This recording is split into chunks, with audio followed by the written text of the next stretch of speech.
இப்போ நம்ம பொற்பனைக்கோட்டைக்கு வந்திருக்கிறோம். அது எங்க இருக்கு அப்படின்னா, புதுக்கோட்டை மாவட்டம் பக்கத்துல இருக்க திருவரங்குளம். அதிலிருந்து லெஃப்ட் எடுத்தீங்கன்னா, கீழ் வேப்பங்குடி அப்படிங்கிற ஒரு கிராமம் இருக்கும். வேப்பங்குடி தாண்டுனதும் லெஃப்ட் சைடுல ஒரு பள்ளத்தாக்கு மாரி இறங்கும். அந்த இடத்துல பொற்பனைக்கோட்டை முனீஸ்வரர் ஆலயம் செல்லும் வழி அப்படின்னு போட்டிருக்கும். அத பார்த்துட்டு அப்படியே லெஃப்ட் பார்த்தீங்கன்னா, அந்த இடம் பாருங்களேன். பெரிய பள்ளத்தாக்கு மாரி ஒரு அருமையான ஒரு இயற்கை எழிலான ஒரு காட்சி நமக்கு தெரியுது. இப்ப நாங்க அந்த வழியில உள்ள போறோம். அந்த இடத்தோட ஞாபகமா அந்த இடத்துல ஃபோட்டோ, செல்ஃபி எல்லாம் எடுத்துக்கிட்டு கிளம்புனோம்.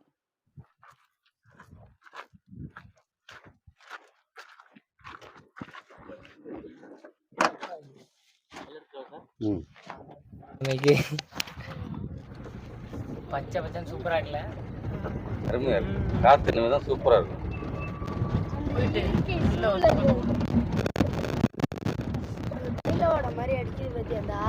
ரோடு ரொம்ப மோசமா இருக்கு இல்லையா? இது அரசாங்கம் கொஞ்சம் ரொம்ப சர்க்கிளா போற மக்களுக்காக சரி பண்ணி கொடுத்தா நல்லா இருக்கும். ஏன்னா சுற்றுலா பயணிகள்லாம் இனிமே அதிகம் வர வாய்ப்பு இருக்கு. உள்ள வந்தோன்னே இந்த இடத்துல பார்த்தீங்கன்னா ஒரு போர்டு இருக்கும். அதாவது பொற்பனைக்கோட்டை முனீஸ்வரர் ஆலயம் அப்படின்னு ஒண்ணு இருக்கும். அதுல ரைட் சைடுல திரும்பணும். இந்த பக்கம் பார்த்தீங்கன்னா, ரைட் சைடுல கருப்பர்சாமி கோயில் இருக்கு. கருப்பர்சாமி கோயில் போற ரூட்ல போனீங்கன்னா தான் முனீஸ்வரர் ஆலயம் போகலாம். இப்ப நம்ம பொற்பனைக்கோட்டைக்கு வந்து லெஃப்ட் சைடுல இருக்கிற இந்த மண் ரோடு. இதுதான் இந்த பாழடைஞ்சு இருக்கு பார்த்தீங்களா? இதுதான் பொற்பனைக்கோட்டையோட அந்த காலத்துல இருக்க மதில் சுவர்ன்னு சொல்றாங்க. அத பார்க்கறதுக்காக நம்ம உள்ள போறோம். அந்த சிதிலமடைந்த பொற்பனைக்கோட்டையோட வரலாறு, அந்த மிச்ச சொச்சங்கள் என்ன இருக்கோ அத பார்க்கறதுக்காக போறோம். பாதைகள் வந்து மண் ரோடா தான் இருக்கு. ஆனா மக்கள் அதிகம் சுற்றுலா பயணிகள் வராததுனால இது அரசு வந்து கையில எடுக்காம கிராமத்துல இருக்கிற சாதாரண நடைபாதை மாதிரி தான் இருக்கு. ம். இல்ல முள்ளு பார்த்து வாங்க. கோட்டை ஆரம்பிச்சிருச்சு. செங்கலை பார்த்தீங்க எவ்வளோ செங்கல் ம். முழு செங்கல் இதெல்லாம்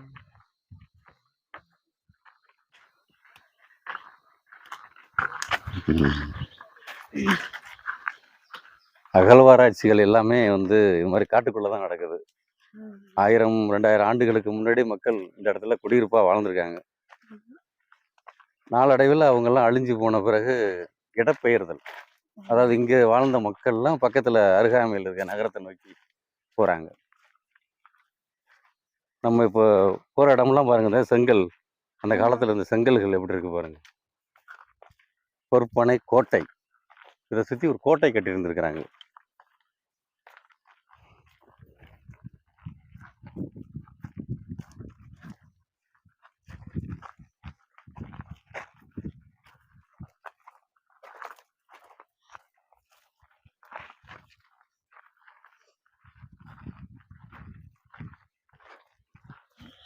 இந்த இந்த கல்லெல்லாம் பாருங்களேன்.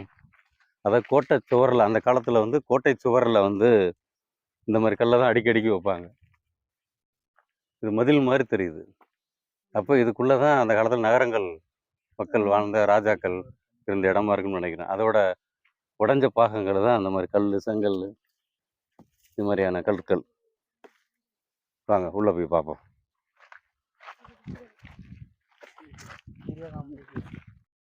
நாங்க போற வழியில ஒரு கள்ளிச்செடி வந்து மரம் மாதிரி வளர்ந்துருந்துச்சு. அது பார்க்கறதுக்கு ரொம்ப ஆச்சரியமா இருந்தது. வரிசையா அடுக்கடுக்கா இருக்கு. இது மாதிரியான கள்ளி இனங்கள்லாம் வந்து இப்ப கிராமங்கள்ல அழிஞ்சுகிட்டு இருக்கு. இந்த பக்கம் இந்த இதுல காய் காய்ச்சிருக்கு பார்த்தீங்களா? சின்ன காய் முட்டு வருது. எவ்வளவு ஒரு வேலியா இருக்கு பாரு.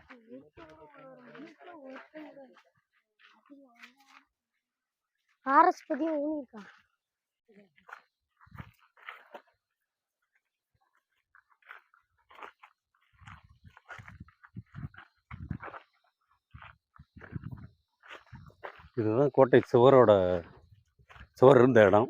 அதான் இல்லைன்ட்டாங்களோ. இப்போ நம்ம வந்து அந்த ஊரணி பக்கத்துல வந்துட்டோம். அதாவது பொற்பனை கோட்டையோட சுற்றி மதில் சுவருக்கு நடுவுல இருக்கிற இந்த ஊரணி பார்த்துட்டு வந்துருவோம். அவர் இன்னும் வாங்க. ஊரே வறண்டு இருந்தாலும் அந்த ஊரணி மட்டும் பச்சை பசேல்னு இருக்கு இப்போ வரைக்கும்.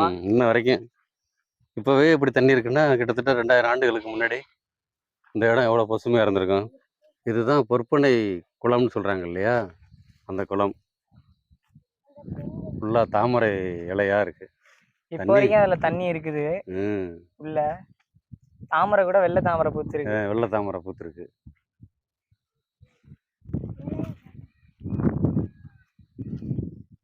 ஒரு காலத்துல எந்த அளவுக்கு இது வந்து பயன்பாட்டில் இருந்திருக்கும். இங்க இருந்தவங்கள்ட்ட கேட்டதுக்கு இந்த இடத்துல ஒரு ஒத்த பனைமரம் இருந்துச்சு, அந்த பனைமரத்துல இருந்தா தங்கம் கொட்டுனுச்சு அப்படின்னு சொல்றாங்க. ஆனா அந்த பனைமரம் இப்ப இல்ல, மறைஞ்சிருச்சுன்னு அவங்களே சொல்றாங்க. நீங்க முனீஸ்வரர் கோயிலுக்கு போனீங்கன்னா தெரியும், இந்த குளம் இருந்ததுக்கான ஒரு புகைப்படத்தை அழகா வரைஞ்சிருப்பாங்க. இந்த ஒற்றை பனை இருக்கிற மாதிரி, தங்க பனை இருக்கிற மாதிரி, இந்த குளங்கள் எல்லாம் அழகா வரைஞ்சிருப்பாங்க. இதை சுற்றி இந்த கருவேலம் முள்ளு மண்டி இருக்கு பார்த்தீங்களா, அதுதான் வந்து பொற்பனை கோட்டை சுவரம். அந்த கோட்டை சுவர் தான் இடிஞ்சு இப்போ வந்து அப்படியே கருவேல முள்ளா, சீம கருவேல முள்ளா மண்டி போய் பார்க்கறதுக்கு அடர்ந்த காடா காட்சி அளிக்குது. இதுக்கு நடுவில் தான் இந்த பொற்பனை குளம் இருக்குது.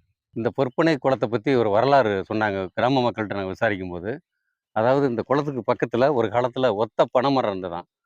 அந்த ஒத்த பனைமரத்துலேருந்து பழம் வந்து தங்க நிறத்தில், அதாவது தங்க பனம்பழமாக விழுந்ததா அந்த மக்கள் வந்து கதைகள் வழியாக சொல்கிறாங்க. அதை தூக்கிக்கிட்டு இந்த கரை வழியாக வந்து சிவனும் பார்வதியும் வரும்போது அவங்களுக்கு துணையாக வந்து பொற்பனை அப்படிங்கிறவர் வந்தாராம்.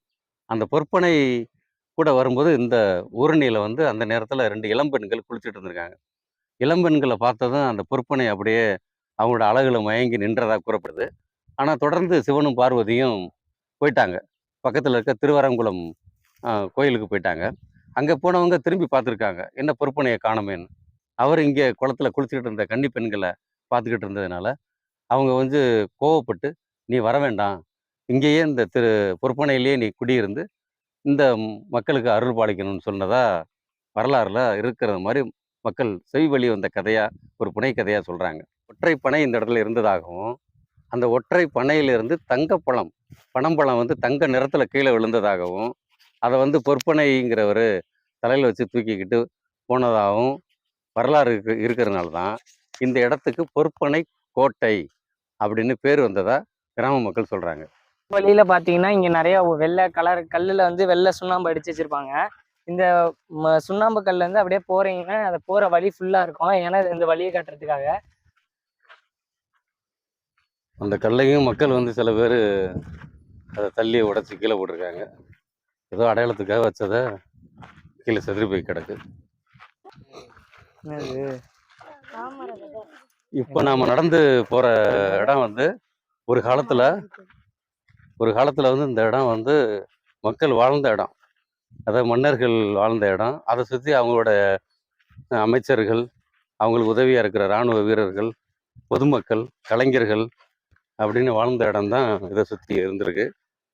ஆனால் இன்னைக்கு பார்க்கும்போது யாருமே இல்லாத ஒரு பாலடைஞ்ச, ரொம்ப பயம் உண்டாக்குற ஒரு காடு மாதிரி இருக்கு.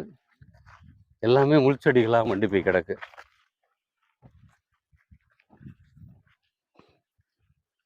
வரலாறு நமக்கு சொல்றது என்ன அப்படின்னா, இன்னைக்கு இருக்கிறது நாளைக்கு இல்லாம போகும் அப்படிங்கிற மாதிரி இந்த இடம் அதோட மிச்ச சொச்சங்கள் தான் இருக்கு பாருங்க.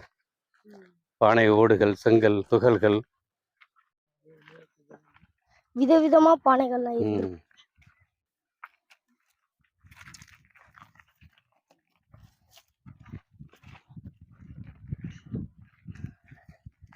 எந்த சைடு போனோம்?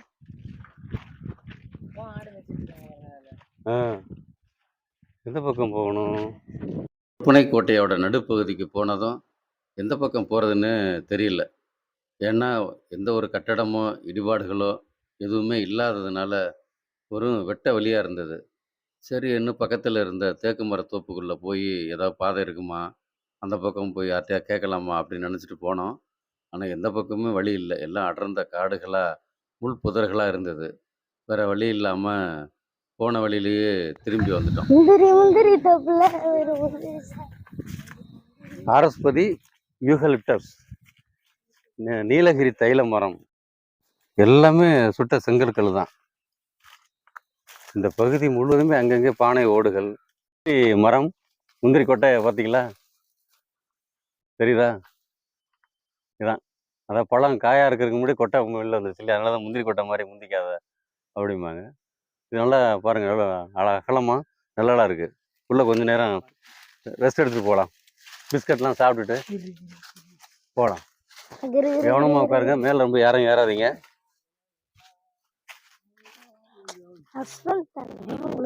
காஞ்ச குச்சியெல்லாம் கண்ணை குத்திராம.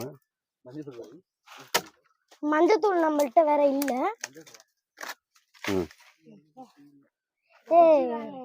ஓகே. அப்படியே வெயிலில் நடந்து வந்த எங்களுக்கு அந்த முந்திரி மர நிழல் நல்ல இதமாக இருந்தது. அதில் உட்காந்து ஃபோட்டோலாம் எடுத்துக்கிட்டோம். இந்த இடம் பாருங்களேன், அப்படியே அந்த காலத்தில் கோட்டை சுவர்கள் வந்து எப்படி கட்டியிருக்காங்கன்னு. அப்படி செங்கல் அடுக்கடுக்கா அப்படியே பின்னாடி வாங்க, கொஞ்சம் பின்னாடி வந்து கேட்டு அப்போ தான் நல்லா தெரியும். இவ்வளோ அழகாக கட்டியிருந்த இடம் வந்து இன்னைக்கு அந்த கோட்டை சுவர் உடஞ்சி மிச்ச செங்கற்கள்லாம் இருக்குது. அப்போ இருந்த செங்கல்லாம் பாருங்களேன், ஒரே அகலமாக கிட்டத்தட்ட ஒரு 2 இன்ச்சு அகலம், நீளம் வந்து வேணும் ஒரு அடி நீளம் இருக்கும் போல் இருக்கு.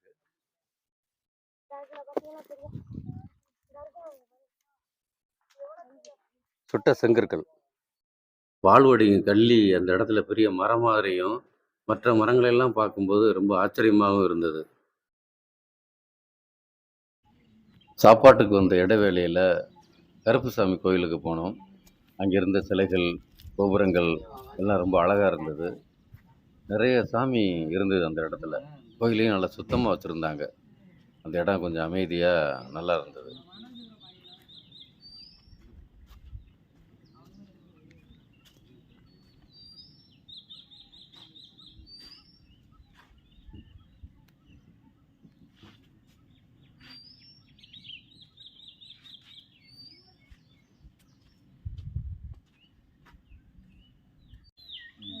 அடுத்து நாங்கள் பார்க்க போனது முனீஸ்வரர் ஆலயம். அந்த இடம் ரொம்ப அற்புதமாக இருந்தது. கோயில் சிலைகள்லாம் மிக பிரம்மாண்டமாக இருந்தது. அன்பு படர்ந்த கொம்பினிலே ஒரு அகந்தை குரங்கு தாவும், அதன் அழகை குலைக்க நேவும். கொம்பு முடிந்து கொடியும் குலைந்து குரங்கு விழுந்து சாகும். கொம்பு முடிந்து கொடியும் குலைந்து குரங்கு விழுந்து சாகும். சிலர் குணமும் இதுபோல் குறுகி போகும். கிறுக்கு உலகமடா தம்பி, தெரிந்து நடந்து கொள்ளடா. இதயம் திருந்த மறந்து சொல்லடா. முனீஸ்வரர் ஆலயத்தில் இருந்த தாழம்பூ மரத்தை பார்த்து ரசிச்சுட்டு அங்கே இருந்தவங்க கிட்ட உண்மையான பொற்பனை கோட்டையோட இடம் எங்கே இருக்குன்னு கேட்டோம். அவங்க சொன்னது பிறகு அந்த இடத்த தேடி திரும்ப நாங்கள் புறப்பட்டோம்.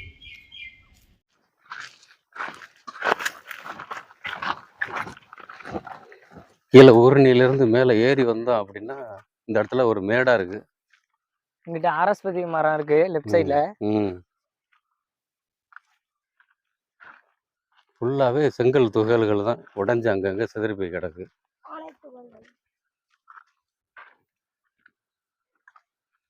வந்துட்டோம். இதுதான் பொற்பனை கோட்டை இருந்த இடம்னு மக்கள் சொல்கிறாங்க. ஆனால் கோட்டை இருந்ததுக்கான அடையாளமே எதுவுமே இல்லை. இப்படி வைங்க. இந்த இப்போதைக்கு பார்த்தீங்கன்னா இந்த இடத்துல இந்த மாதிரி செங்கல் துகள்கள், இந்த மாதிரி பானை ஓடுகள், இதுதான் இந்த பகுதி முழுமையாக இருக்குது. எங்கே பார்த்தாலும் இந்த கரை முழுக்க இப்படி தான் இருக்குது.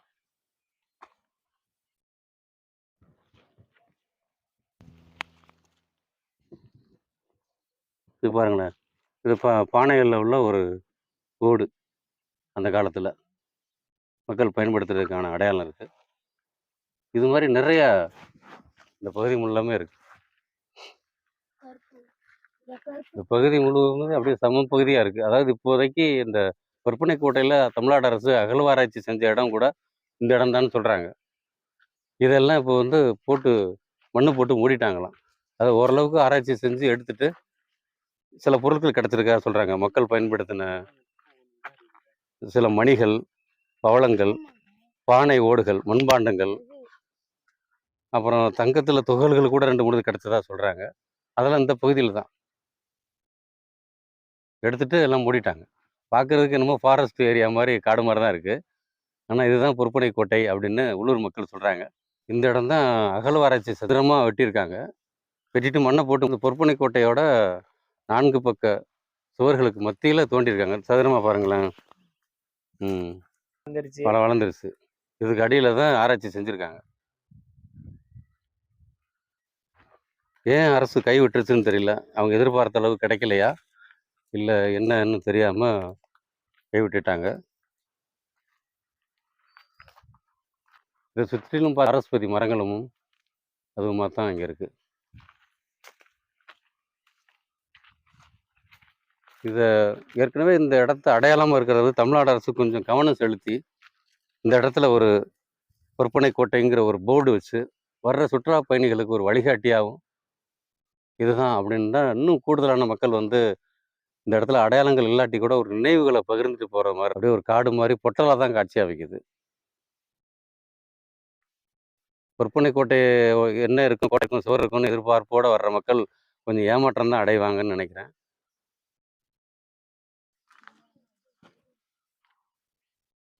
இந்த இடத்த 2012வது ஆண்டுல முக்கோண வடிவில் உள்ள ஒரு நடுகளை வந்து கண்டுபிடிச்சிருக்காங்க. எங்க அப்படின்னா நம்ம பொற்பனை கோட்டையில. இந்த நடுகள் வந்து நம்ம தஞ்சாவூர் தமிழ் பல்கலைக்கழக தொல்லியல் துறை மூலமா பாதுகாக்கப்பட்டு வருகிறது என்ற செய்தி இப்போ நம்ம தெரிஞ்சுக்க முடியுது. இந்த இடத்த சுற்றி பார்த்தீங்கன்னா, இங்கே இருக்கிற அகழ்வாராய்ச்சி பண்ணாதான் சொல்லப்படுற இடத்த சுற்றி நிறைய பானை ஓடுகள் கிடச்சிருக்கு. அதுலேயும் பானை ஓடுகளில் சிவப்பு நிற பானை ஓடுகளும் கருப்பு நிற வண்ணம் பூசப்பட்ட பானை ஓடுகளும் கிடச்சிருக்கு. நம்ம கையிலேயே பார்த்தீங்கன்னா தெரியும். இங்கே அவ்வளோ இந்த இடம் ஃபுல்லாகவே அவ்வளோ பானை ஓடுகள் உடஞ்சி அப்படியே கிடக்குது. நீங்கள் வந்தனால பார்க்கலாம் நிறையா இது. அது மட்டும் இல்லாமல் முழுசாக கையால் செய்யப்பட்ட செங்கலும் இங்கே நிறைய இருக்குது. இந்த பொற்பனை கோட்டையோட அந்த வரலாறை வந்து மக்கள் சொல்லும்போது எப்படி இருக்குன்னா, அதாவது திருவரங்குளம் வந்து ஒரு குறுகின நிலவரப்பா தான் இருந்திருக்கு. அங்க இருந்து மக்கள்லாம் தப்பிச்சு வந்து இந்த பொற்பனை கோட்டைக்குள்ள வந்து தஞ்சம் புகுந்திருக்கிறாங்க. தஞ்சம் புகுந்து தங்களை பாதுகாத்து கொள்றதுக்காக கோட்டைகள் அமைச்சு, அதுக்கப்புறம் ஒரு அரண்மனை போல ஒரு சூழல் வந்து இங்க நடந்திருக்கு. இப்போ நம்ம தெரிஞ்சிருக்கும் நமக்கெல்லாம் அரிக்கமேடு, அழகன்குளம், ஆதிச்சநல்லூர், கீழடி இது போன்ற இடங்கள்ல வந்து அந்த இரும்பு உருக்கு ஆலைகள் சொல்லிட்டு அந்த தொழில் ரீதியான சில நுட்பங்கள்லாம் நடந்திருக்கு. அது மாதிரி இந்த இடத்துலயும் நடந்திருக்கு அப்படிங்கிற மாதிரி வரலாறு மக்கள் சொல்றாங்க. அது மட்டும் இல்லாம இப்போ நம்ம இந்த புறப்பொருள் வெண்பமாலை அப்படின்னு சொல்லக்கூடிய அந்த தமிழ் இலக்கணம் இருக்குங்க இல்லையா, அதுல வந்து நொச்சி திணையை சார்ந்த வீரர்கள் வந்து தங்களுடைய கோட்டைய பாதுகாக்கிற விதமா அதுல முழுமையா விவரிச்சிருப்பாங்க. அதுபோல இந்த பொற்பனை காட்டுக்குள்ள இருக்கிற அந்த வீரர்களை தாக்குறதுக்காக அகழியையும் காவற்காடையும் கடந்துதான் இந்த போர் நடந்திருக்கு அப்படிங்கிற செய்தியும் இதுல நம்ம தெரிஞ்சுக்க முடியுது.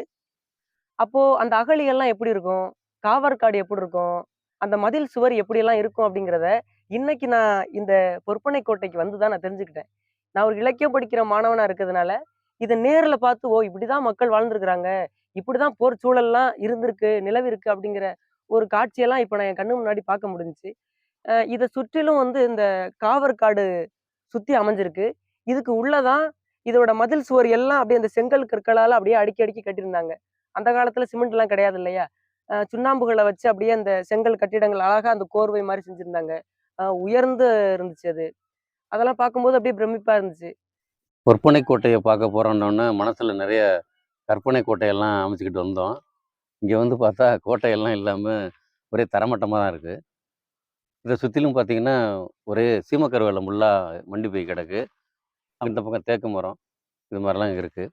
ஒரு காலத்தில் இந்த இடத்துல பெரிய பெரிய கோட்டைகள், மதில் சுவர்கள், மன்னர்கள், அவர்களுக்கான பாதுகாப்புக்கு சேனைப்படைகள், பொதுமக்கள், ஆடு மாடுகள், குதிரைகள், யானைகள் அப்படின்னு மிகப்பெரிய பரபரப்பாக இயங்கிக்கிட்டு இருந்த இந்த இடம் இப்போ பார்த்தீங்கன்னா அப்படியே அமைதியாக ஒரு பாழடைந்த வற்றி போன ஒரு ஊரணி. சுற்றிலும் பார்த்தீங்கன்னா ஒரு அமைதியை கொடுக்குற ஒரு இருண்ட போய் கிடக்கிற ஒரு முள் புதர்கள் அடங்கிய ஒரு காடு. இதெல்லாம் நமக்கு என்ன சொல்ல வருது பாடம் அப்படின்னா, இயற்கை வந்து எப்போவுமே எதையுமே நிலைச்சு இருக்க வைக்காது, எதுவுமே நிலை இல்லாதது அப்படிங்கிறத உணர்த்துது. இருக்கிற வரைக்கும் நம்ம எல்லார்கிட்டையும் அன்பு செலுத்தி எதிரியா நினைக்காம வாழ்ந்து மறைஞ்சிட்டு போகணும். அதுதான் நம்ம இந்த வாழ்க்கையை நமக்கு கொடுத்துருக்கிற பாடம். அதனால எல்லாரையும் நம்ம உயிரா நினைப்போம், அன்பா நினைப்போம். இது போன்ற வரலாற்று சிறப்புமிக்க இடங்களை எல்லாம் மாணவர்கள் பார்க்கணும். நம்முடைய முன்னோர்கள் எப்படியெல்லாம் வாழ்ந்திருக்காங்க அப்படிங்கிற அந்த வாழ்க்கை சூழலெல்லாம் உங்க கண்ணு முன்னாடி பார்க்கும்போது தான் அதோட வரலாறுலாம் உங்க கண்ணுக்கு தெரியும். ஆக மாணவர்கள் எல்லாரும் இதை வந்து பார்த்து இது ஒரு பாடமா நீங்க எடுத்துக்கணும். மிகுந்த எதிர்பார்ப்போட பொற்பனை கோட்டையை பார்க்க வந்தோம். இருந்தாலும் சில ஏமாற்றங்கள் தான். ஆனால் அந்த புளிய மரம் நிழல் வந்து எங்களுக்கு ரொம்ப பலனை கொடுத்துச்சு. வாங்கிட்டு வந்த 50-50 பிஸ்கட்டும் வயிறை நிறைச்சிச்சு. அந்த நிறைவோட இந்த இடத்துல இருந்து கிளம்புறோம். பாய். பாய். என்னது? பூவிரியும் பொற்பனையின் குளத்தங்கரையிலே அப்படி 50-50 பிஸ்கட் எல்லாம் தீரும் வரையிலே தீரும் வரையிலே